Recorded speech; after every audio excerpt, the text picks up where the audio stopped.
They possessed a throne older than the British Empire that came to civilize them, yet the world was told their kingdom was a city of blood. Their capital had paved galleries faced in cast bronze when London still ran with open sewers. Their walls were 4 times longer than the Great Wall of China. Their artists cast portrait heads in lost wax 300 years before Donatello picked up a chisel in Florence. And in 1897, an empire that still remembered the smell of public hangings outside Newgate Prison decided this civilization had to be erased. The pretext was a massacre. The reality was a letter. On the 16th of November, 1896, an acting consul general named James Robert Phillips sat down at a desk on the West African coast and wrote to the Marquess of Salisbury in London. He advised the deposition of the King of Benin, and in a single calm sentence at the end of his dispatch, he noted that the expenses of removing the king could be paid out of the king's own ivory. 2 months later, the massacre arrived on schedule.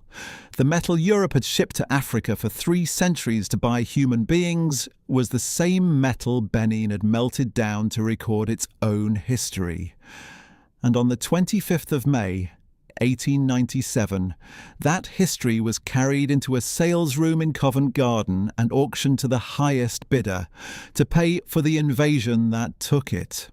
To understand how a civilization survives the theft of its own memory, we have to begin not with the soldiers who came to take it, but with the city they refused to admit they were seeing. Dawn over Benin City in the kingdom of the Edo called Igodomigodo was not a quiet thing. By the time the sun cleared the Iroko trees, the smoke from 1,000 cooking fires was rising in straight columns through the still air, and the first drum beats from the royal palace were rolling outward across a city the size of 17th century Lisbon.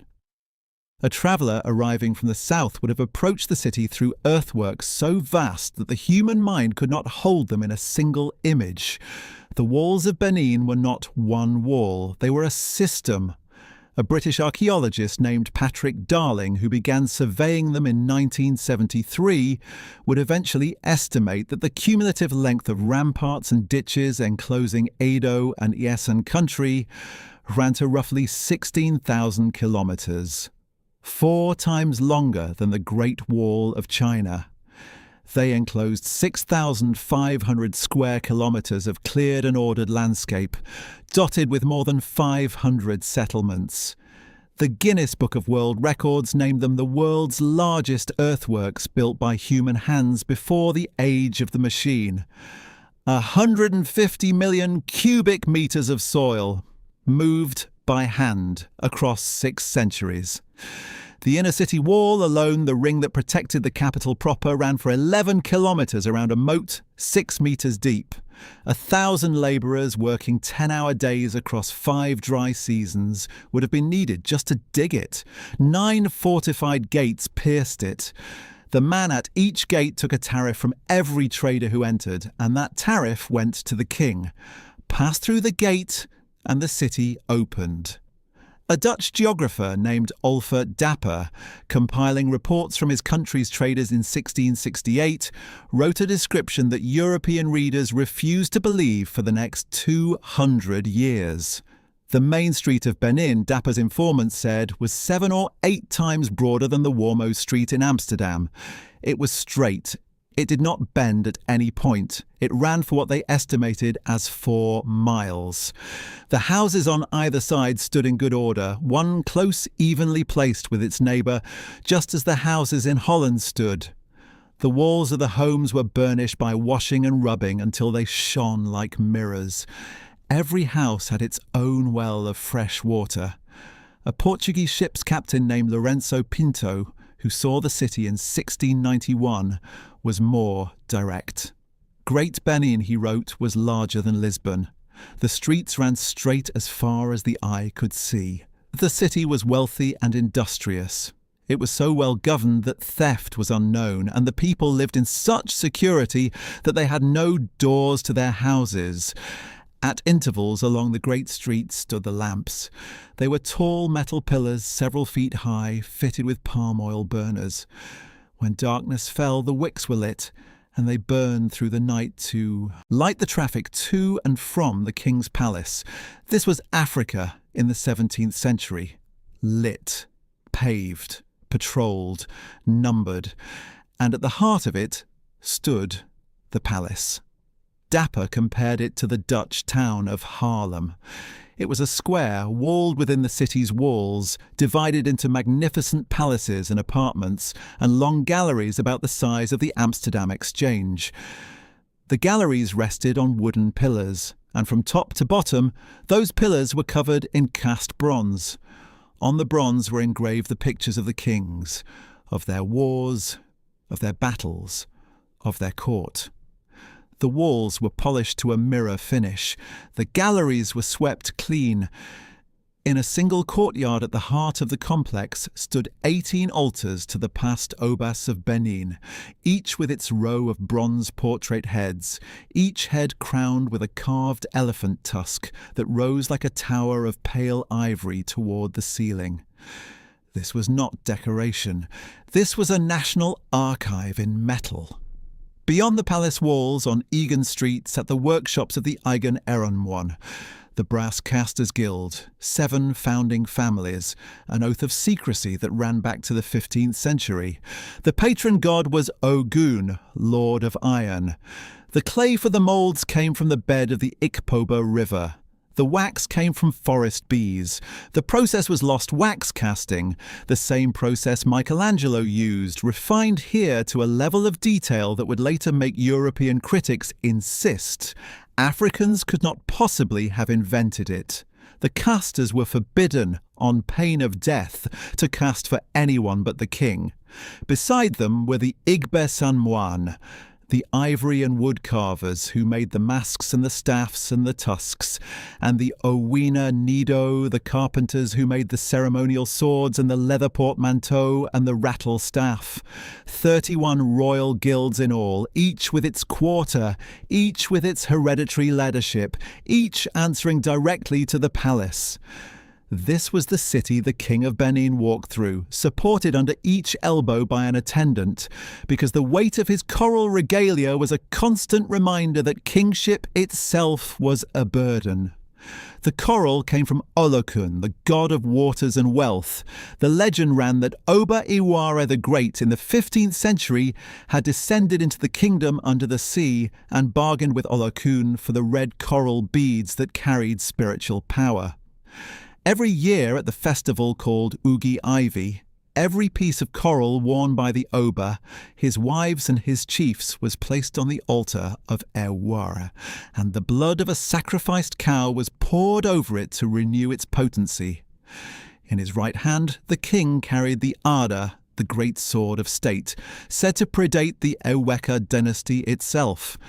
In his left, on ceremonial days, he carried the Eben, the leaf-shaped dance sword, open work, ivory-handled, which his courtiers would spin in the air and catch before it fell to the ground. He wore a tall, pointed crown of woven coral like a lattice helmet. His chest was armoured in coral. His wrists were sheathed in ivory. He was a walking statement of accumulated wealth, accumulated lineage, accumulated power. He was the 40th or so man to wear that crown. The dynasty he came from was called Iweka. It had begun around the year 1180 when a prince named Oranmiyan, sent north from the city of Ile-Ife after the elders of Benin deposed their last Sky King for tyranny, fathered a son with a local princess named Erin Mwinde, and declared the land Ile-Ibinu, land of vexation. The name was shortened in time to Benin. Oranmiyan's son was crowned Iweka I. His descendants ruled in an unbroken male line for the next 700 years. The greatest of them, by every measure that the dynasty kept, was Iwa the Great. He reigned from around 1440 to 1473. He fought 201 wars by oral count. He built the inner city wall. He reorganized the palace into 3 societies of officials. He created the position of Edaikan, crown prince, and made the 7 Uzama nobles into hereditary kingmakers. He was the first Oba to wear red coral. And in his time, the casters of Igoneron began producing the bronze plaques that would line the palace pillars and form the dynasty's chronicle in metal. 2 generations later came Esiji. He ruled from around 1504 to 1550. He was the king who received the Portuguese when they first sailed up the Benin River in the 1510s. He was literate in Portuguese. He sent ambassadors to Lisbon, and in 1515 he fought the Ida War against the Igala people to the north, with Portuguese muskets in his army and his mother riding beside him in the dress of a man. Her name was Idia. She was a warrior, an administrator, and a herbalist. When she died, Esiji did something no Benin king had ever done. He refused to follow the custom of executing the Queen Mother to prevent her from holding political power. Instead, he created a new title for her, Ioba. He built her a palace at Usulu, separate from the royal court, and he ordered the Igbesanmuan ivory carvers to make a pendant mask in her likeness, to be worn at his waist on ceremonial days. That mask, carved from a single piece of ivory, 24.5 centimetres tall, 11 miniature Portuguese heads forming a tiara across her crown, iron inlay in her forehead in the pattern of royal scars. Her face is calm, ageless, exactly symmetrical. That mask is the face of this story. It is the face that will be looted in 1897. It is the face that the British Museum will refuse to lend home for the Festac Festival of 1977, even when the Nigerian government offers £2 million in security. It is the face that the artist Victor Ehekamina, standing before her display case in London, will compare to visiting a relative behind bars. But in 1515, she is simply Idia. Her son is on the throne. The Bronze Chronicle is being cast. The city is at the height of its power. The lamps are lit. For the next 300 years, the dynasty endured. Oba or Hogbua, in the late 16th century, founded a war camp on a lagoon in the west and called it Echo. The Portuguese mispronounced it. It is now called Lagos. Oba Ehengbuda, the last Oba to lead his armies in person, systematized the body marks worn by Benin subjects so that they could not be enslaved across the sea by mistake. Oba Akenzua, the first in the 1710s, restored royal authority after a long civil war.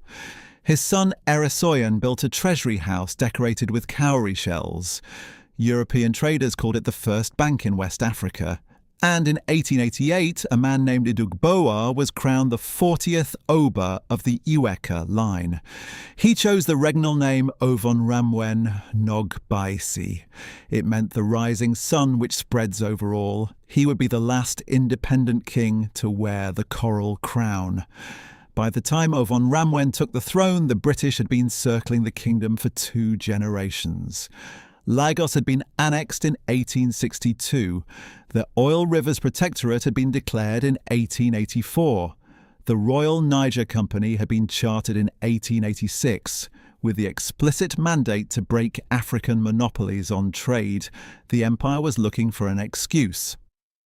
In March of 1892, a British officer named Henry Lionel Galway, vice-consul of the Benin River District, travelled up to the city with an entourage and a translator. He was received by the Oba in the palace gallery. He produced a document of 9 articles written in English and asked the Oba to sign it. Ovonramwen could not read English. The translator supplied by the British simplified the articles into the language of friendship and trade. On the 26th of March 1892, the Oba made an X. That document is preserved today in the British National Archives in the file marked FO84 2194. It is reprinted in the appendix of a book that would be published 6 years later by an English race theorist named H. Ling Roth. It is the Galway Treaty, and it is the legal X-ray of an empire's intention. Article 1 extended the favour and protection of Queen Victoria over the Kingdom of Benin. Article 4 submitted all disputes to British consular arbitration. Article 6 declared the Oba's territories open to the subjects and citizens of all countries. The Nigerian historian Philip Igbafe, in a Journal of African History article of 1970, framed it with academic restraint. This raises the point, he wrote, whether the Oba at all understood the implications of the treaty. He almost certainly did not. An unknown hand had scratched away the independence of a 700-year-old kingdom with an X. The bronze chronicle on the palace pillars said nothing. It had not yet been told what was happening. For the next 4 years, the British waited for Ovon Ramwen to honour a treaty he had never understood.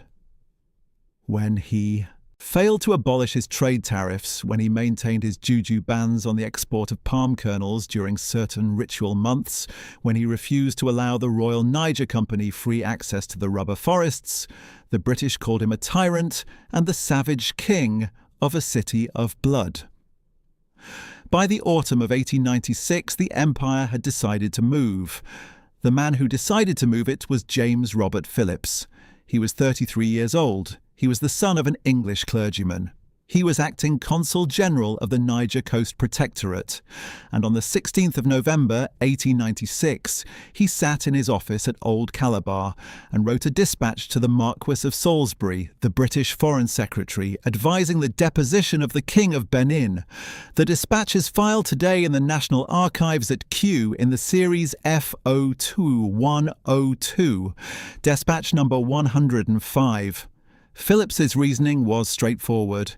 Benin's military, he wrote, was negligible. The inhabitants appear to be, if not a peace-loving people, then at any rate a most unwarlike one. The only cannon Galway had seen on his visit 4 years earlier had been half a dozen old Portuguese guns lying on the grass, unmounted. And then came the sentence that would define everything that followed. I would add, Phillips wrote, that I have reason to hope that sufficient ivory would be found in the king's house to pay the expenses incurred in removing the king from his stool. The expedition would pay for itself, from the king's own treasury. This was not a punitive expedition, this was a corporate acquisition. Salisbury declined to approve the plan on the 9th of January 1897 and recommended a proper force of 400 troops if force were used. But by the time his letter arrived in Africa, James Robert Phillips was dead, because Phillips, in the interval between writing his dispatch and waiting for London's reply, had decided to go to Benin in person. With 9 British officers, with 250 African porters, with his weapons locked in the baggage, his order to his men, recorded by the survivor Alan Boisragan in the memoir he would publish later that year, was clear. No revolvers, gentlemen, no revolvers. Phillips left Old Calabar on the yacht Ivy on the 17th of December, 1896. By the 2nd of January 1897, he was at the trading post of Guato on the river below Benin City, preparing to march inland. What he did not know, or what he refused to take seriously, was that the kingdom he was walking into was, at that moment, in the most sacred period of its religious calendar. The Igwe festival was beginning. The Igu was the annual rite by which the Oba renewed his own spiritual power and the power of the kingdom. The preparatory phase was called Ag. And during Aga, the Oba was in ritual seclusion. He could not appear before any non-Edo person. The city itself was closed to outsiders. Trade was suspended. The roads were ritually sealed. The Oba sent messengers to Phillips at Guato, asking him to wait 1 month, 2 months after the festival. The Itsekiri chiefs Dore and Dudu on the river went to Phillips personally and begged him to turn back. Phillips refused. In the palace at Benin, the Oba called an emergency council. By every account that has come down through the dynasty's own oral tradition and through the later British trial testimony, Ouvenramwen opposed any attack on Phillips's column. He wanted the British turned back at the city gates with words, not weapons. He was overruled by his prime minister, the Ayase, and the Ayase dispatched a strike force under a chief named Ologbosere, who happened to be the Oba's own son-in-law. On the 4th of January 1897, in the bush near a village called Ugbin, Ologbosere's men closed around Phillips's column. The British were unarmed, the porters were unarmed. In a few minutes of close-quarter slaughter, 7 white officers were killed. Phillips, Major Copland Crawford, Captain Mayling, Dr. Elliot, Kenneth Campbell, Thomas Gordon, Harry Powys. Captain Alan Boyce Ragan and District Commissioner Ralph Locke, both wounded, escaped into the bush. They evaded capture for 5 days, drinking from streams, hiding from search parties. On the 9th of January, they reached a steamer on the river. The African casualty count was never officially made. Perhaps 200 porters were killed at Ugbine, perhaps 100 more enslaved. 2 years later, when Ologbosere was finally caught and tried, his testimony at the trial would be recorded by a British clerk. The chiefs of Benin, he said, met in council. The Oba told me that he had heard the white men were coming to fight him and that I must get ready to go and fight the white men. All the chiefs here present were in the meeting, and now they want to put the whole thing on my shoulders. Whether the Oba truly opposed the attack or quietly authorized it through his Iyase will never be known with certainty.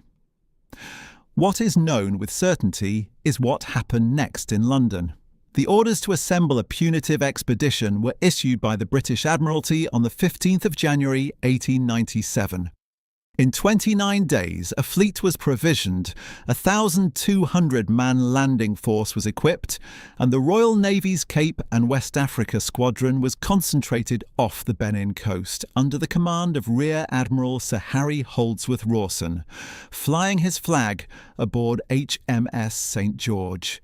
29 days, from orders to disembarkation. This was not an army being raised, this was an army being unpacked.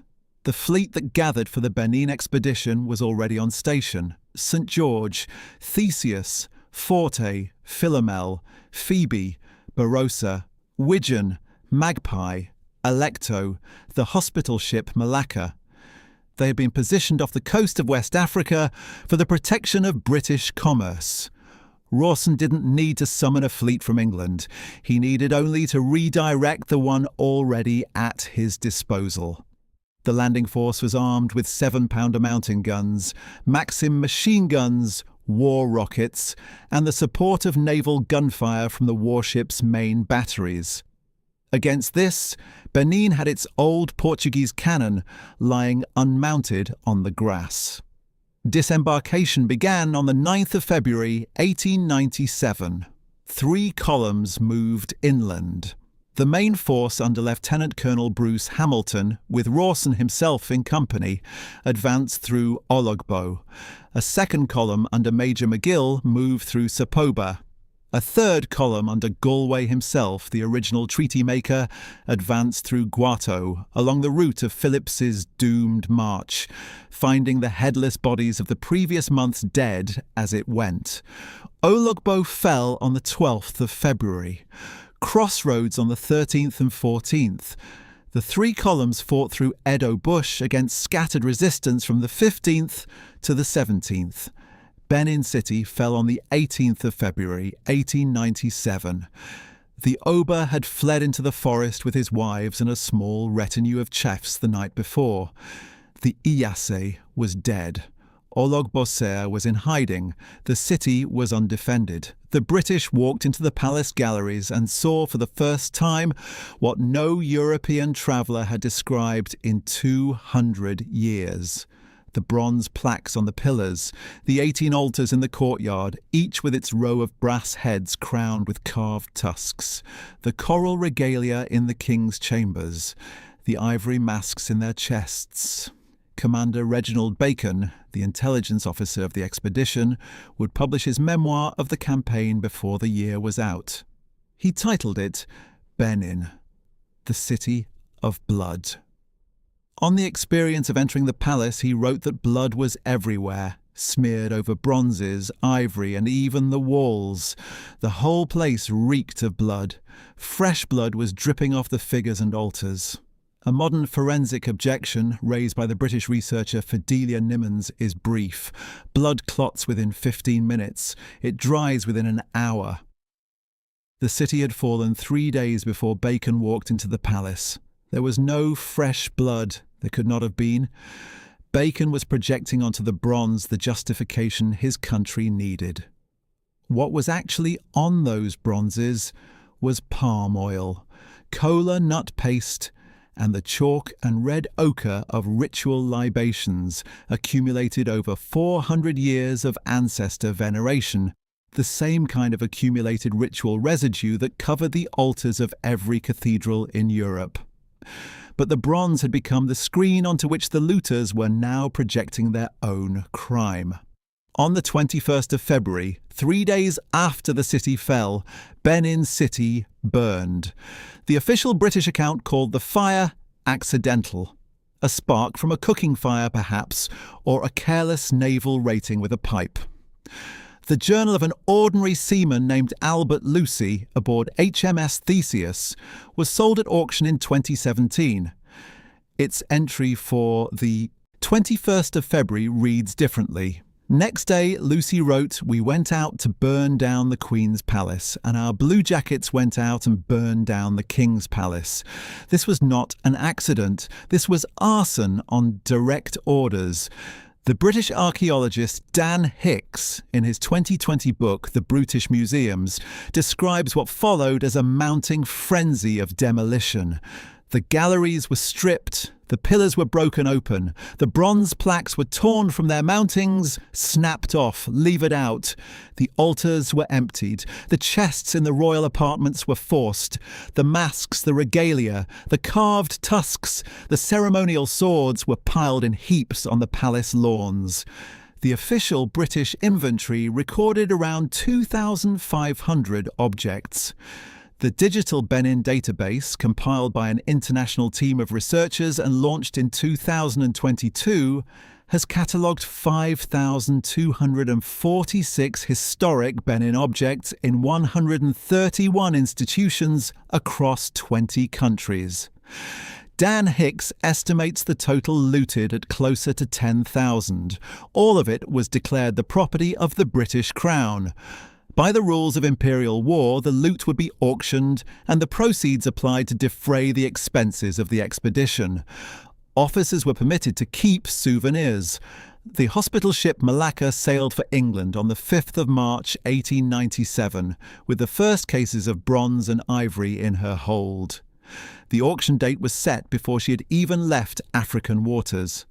On the 25th of May 1897, 96 days after the city fell, the first major auction of Benin Bronzes opened at Stephen's Auction Rooms, 38 King Street, Covent Garden, London.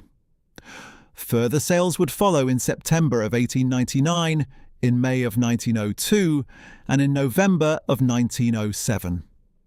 The dealer William Downing Webster of Bicester, with his partner Ava Cutter, would become the main mass distributor to private collectors. Cutter alone bought 40 plaques in 1898. And in the British Museum, the keeper of the Department of British and Medieval Antiquities, a man named Charles Hercules Redd, received from the Foreign Office around 200 plaques on direct accession free of charge, in recognition of the museum's role as the Imperial Archive. When Redd saw the bronzes for the first time, he wrote a sentence that captures the entire intellectual posture of the empire he served. It need scarcely be said, Red wrote, that at the first sight of these remarkable works of art we were at once astounded at such an unexpected find, and puzzled to account for so highly developed art among a race so entirely barbarous. He could not believe his own evidence. The empire had spent 50 years calling Benin a city of savages, and now the savages had produced an art that rivaled the Renaissance, and the only conclusion the keeper of the world's greatest museum could reach was that he must be mistaken about the savagery, or mistaken about the art. He chose, of course, to be mistaken about neither. Instead, he and his colleague Ormond Maddock Dalton produced, in 1899, a book titled Antiquities from the City of Benin and from Other Parts of West Africa in the British Museum. It was the foundational scholarly catalogue of the looted bronzes. It made plunder respectable. It taught a generation of European art historians how to admire what had been stolen without asking how it had arrived. The German scholar Felix von Luschan at the Royal Ethnological Museum in Berlin did the same in 3 volumes published in 1919 titled Die Altertümer von Benin. Berlin acquired more than 500 Benin objects, mostly by aggressive purchases from London auctions and from Webster's stock, between 1897 and 1905. The Bronze Chronicle of Benin was now the bronze evidence file of European museums, and the king who had presided over its creation was a fugitive in the forest, with a price on his head. Oba of Benin surrendered on the 5th of August, 1897. He walked into the British camp at the head of an entourage of 700 to 800 chiefs and retainers, richly dressed and laden with coral beads. He offered Consul General Sir Ralph Moore 200 puncheons of palm oil, worth around £1,500, and the location of 500 buried ivory tusks. Moore had already found the tusks. The trial took place on the 1st and 3rd of September 1897 in the consular courthouse at Benin City. Before Moore, 2 British captains and 60 Benin chiefs assembled under duress. The Oba was found guilty of complicity in the Phillips ambush. He was deposed. He was sentenced to exile. He was placed on the yacht Ivy with 2 of his wives, Egby and Agobahi, and shipped down the coast to the town of Calabar. He was given a house in a neighbourhood called Essian Town. He was permitted his coral, his chiefs, and a small retinue. He was forbidden ever to return to Benin City. He lived in Calabar for 16 years. He never saw his palace again. He died in January of 1914. Ologbosere, the chief who had led the strike at Ugbin, was hunted through the forests of Edo country for 2 more years. He was finally captured on the 27th of May, 1899, at a village called Okamue. He was tried in Benin City and hanged on the 28th of June, 1899. The monarchy was abolished. The kingdom became the Benin division of the Niger Coast Protectorate. Indirect rule was administered through a collaborator chief named Ago, the Obaseki, for the next 17 years. The Bronze Chronicle was scattered across Europe and America. The city was a ruin, and the dynasty was, by every legal and military measure that the British recognised, dead. The dynasty was not dead. In 1914, the same month that Oba of Benin died in exile, the British system of indirect rule shifted under the new Governor-General Lord Lugard, and the empire decided that allowing a ceremonial Oba would be politically convenient. On the 24th of July, 1914, Oba of Benin's son and rightful heir, Prince Igurba Sinmuin, was crowned Oba Ewika II. He inherited a ruin. The palace had been burned. The 18 altars to the past Obas were gone. The Bronze Chronicle had been auctioned in Covent Garden. The walls of the city were collapsing into their moats.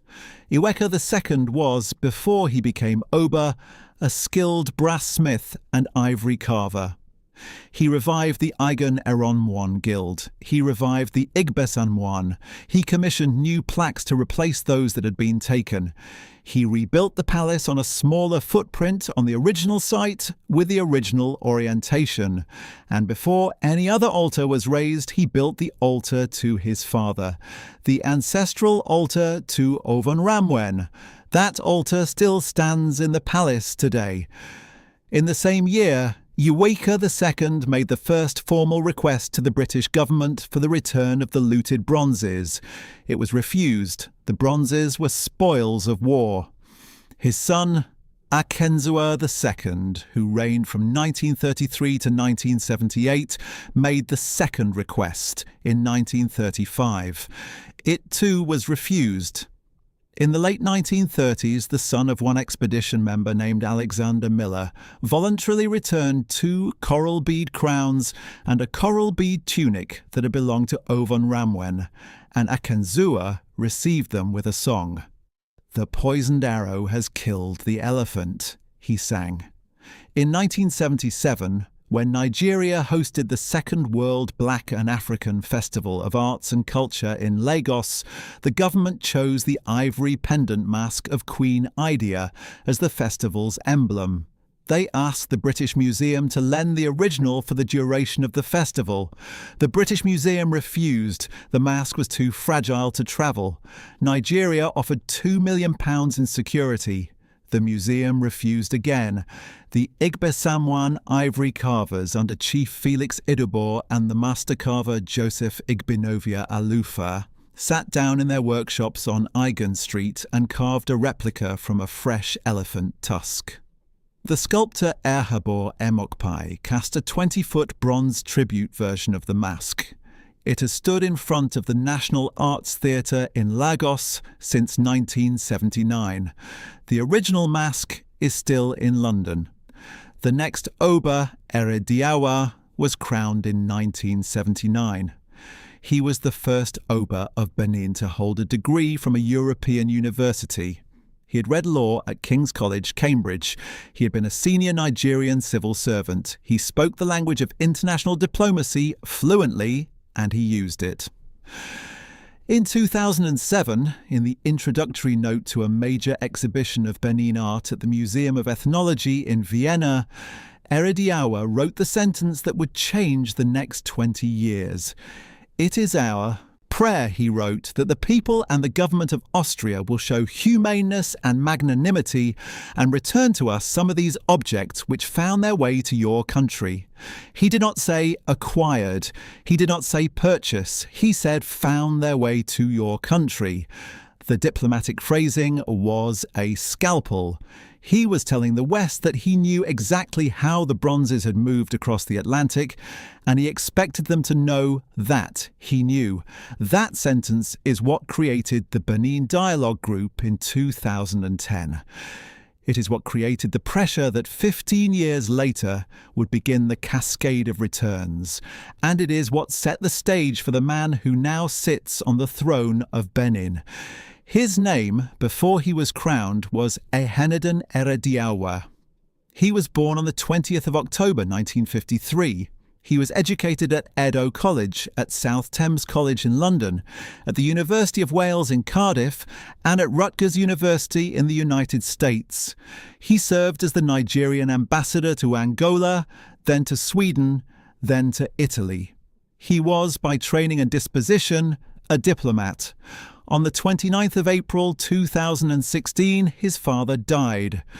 Ehenedin Erediawa, now the Edaikan Nusilu, the Crown Prince, began the rites of accession that had been laid down by Oba Eware, the Great 500 years before. He moved to Usama Palace, the 13th century seat where Oramian had begun the dynasty. He spent 7 days in seclusion, performing the rites of Ukpo Edo and Otwe and Ugi Erha Oba. He travelled to the village of Use to choose his regnal name, which by tradition the Crown Prince does not know until the moment of choosing. He chose Yowere, after Uwere the Great, the builder of the inner wall, the patron of the bronze casters. At approximately 3:30 in the morning of Thursday the 20th of October 2016, in a private ceremony at Usama Palace witnessed only by the 7 Usama kingmakers and the heads of the palace societies, Chief Adionwe Oliha placed the coral crown on his head. At 3:25 that afternoon on his 63rd birthday, he walked into Urhokpota Hall in King Square in Benin City to be presented to the people. He took the staff of office from Governor Adams Oshiomhole.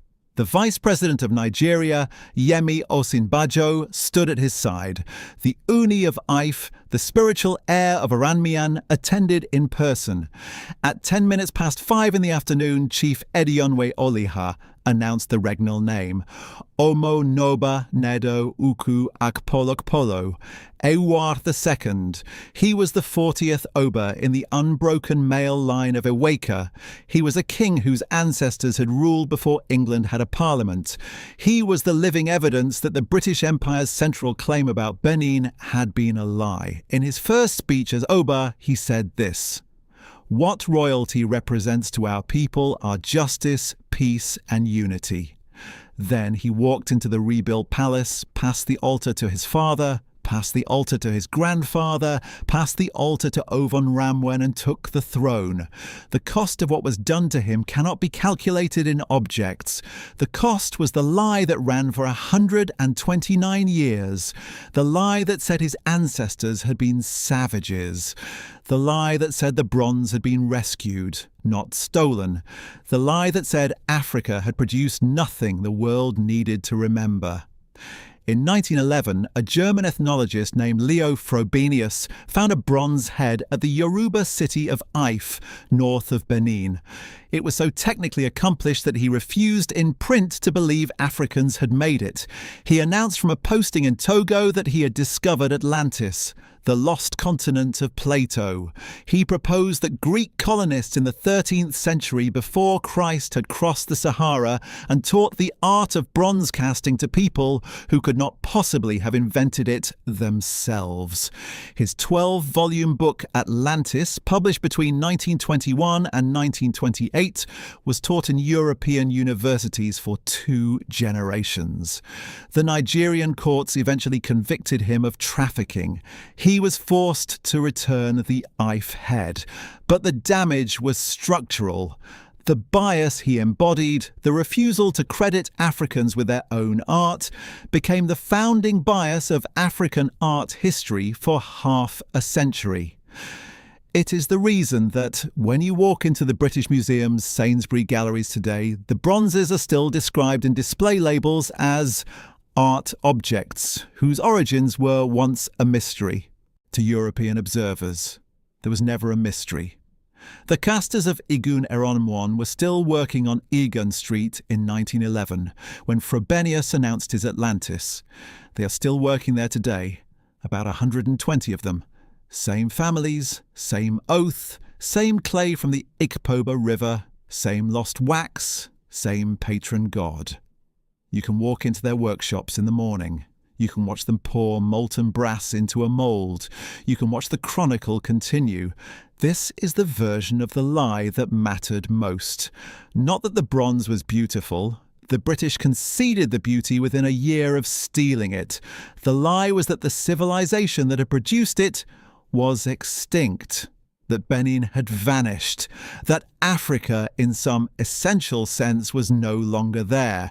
And this is where the empire's pattern becomes visible, because Benin was not the only civilization the West convinced itself had disappeared. When I traced the rise and fall of the Mayan dynasties in an earlier video, I followed the same lie across the Atlantic. The last independent Maya capital, Nohpeten, fell to the Spanish on the 13th of March 1697. Within a generation, European scholars were calling the Maya a vanished people, a lost civilization, a mystery. They wrote it in textbooks. They taught it to school children. They wrote it on museum labels. And the entire time, the descendants of the kings of Tikal and Kalakmul and Palenque were still farming the same milpas, still speaking Quiche and Yucatec and Kekchi, still standing in the same cities even when the temples had been swallowed by jungle. The lie of disappearance is one of the empire's most efficient instruments. Tell the world that a civilization died and you do not have to give back what you took from it. You can put the relics in your own museums and call it preservation. The Maya version of the lie was geographical. The civilization vanished, supposedly, into the rainforest.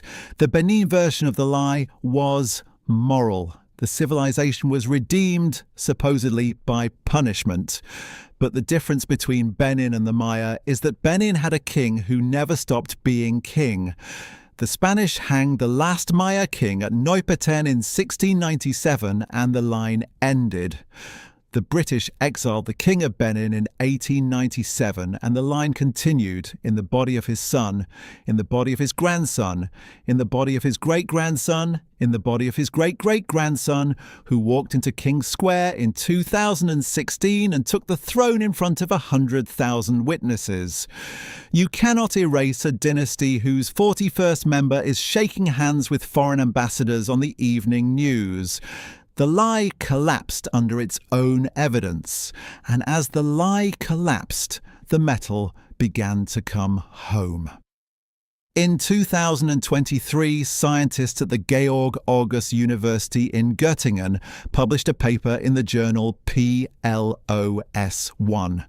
Stephen Skowronek and his colleagues had taken trace element and lead isotope readings from more than 700 Benin objects, and from the recovered cargo of a Spanish ship called the Santa Maria de Isia, which had sunk off the Basque coast in 1524 carrying a load of manillas. A manilla was a brass bracelet, U-shaped, used as currency. The Portuguese and the Dutch had shipped them to West Africa by the millions for 300 years.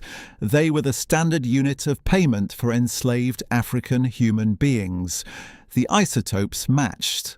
The brass in the Benin Bronzes had come from the Rhineland, specifically from the calamine mining region around the German towns of Aachen and Stolberg. It had been smelted into manillas in Germany. It had been carried 6,300 kilometres by ship to West Africa. It had been used to buy human beings sold into Atlantic slavery. The leftover manillas, the bracelets that did not find a buyer, had been sold to the Oba of Benin in exchange for the kingdom's pepper and ivory and palm oil. And in the foundries of Aigun Eronmoen, that brass, those bracelets, had been melted down and recast as the chronicle of the Uwika dynasty. Skowronek's published comment is brief and devastating. No textbooks, he wrote, link the Rhineland's metals with the transatlantic slave trade. Germany thinks colonial slavery is none of its business. Our new science leaves no doubt that merchants and manufacturers knew exactly where their manillas were going and for what use. This means the bronze. Records 3 crimes, not 2. The brass that built the chronicle was paid for slaves. The chronicle that recorded the dynasty was looted by an empire that called the dynasty savage. And the empire that looted the chronicle to pay for its own invasion now sits on the evidence in its own museums. The metal points at everyone who touched it, and now plaque by plaque, the metal is being sent home. On the 27th of October 2021, Jesus College at Cambridge University returned a bronze cockerel called the Okukor. The next day, the University of Aberdeen returned a bronze head of an Oba.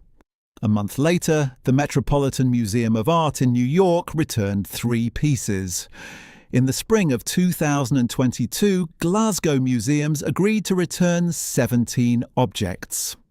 On the 1st of July 2022, the German government signed a joint declaration with Nigeria, transferring legal ownership of more than 1,100 objects across 5 German state museums.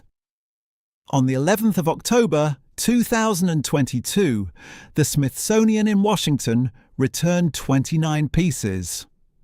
On the 20th of December 2022, the German Foreign Minister Annalena Baerbock personally delivered the first 22 physical objects to Abuja and said on the tarmac, "We are here to right a wrong."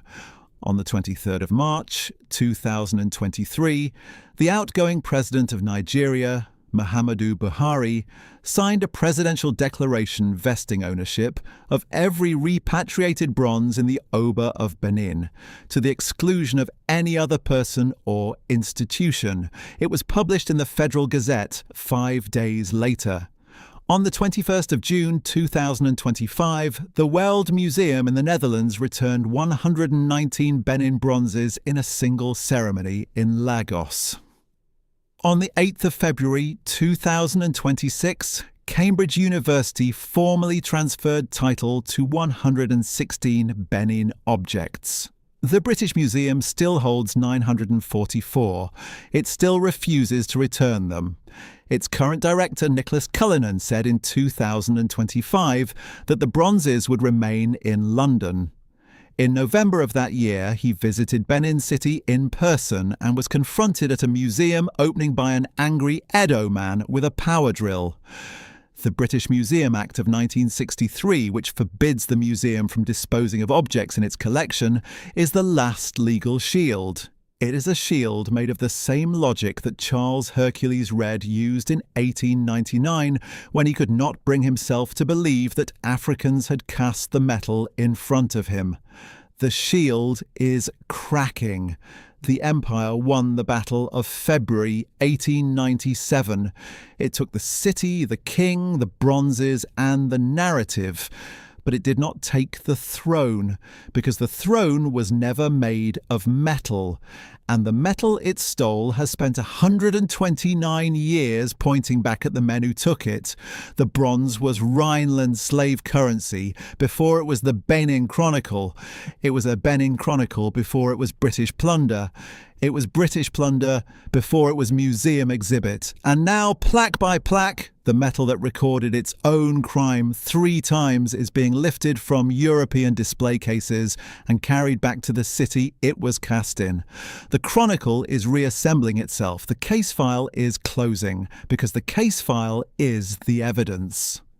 On October the 20th, 2016 at 3:25 in the afternoon, a man in coral regalia walked into King's Square in Benin City and was crowned the 40th Oba in the unbroken male line of Iweka. He sits there now. His name is Iwe II. His ancestors' faces, cast in slave currency, looted by an admiral, sold in Covent Garden, displayed in London for 129 years, are slowly making their way back to the palace they came from. The throne refused to die, and the bronze is coming home.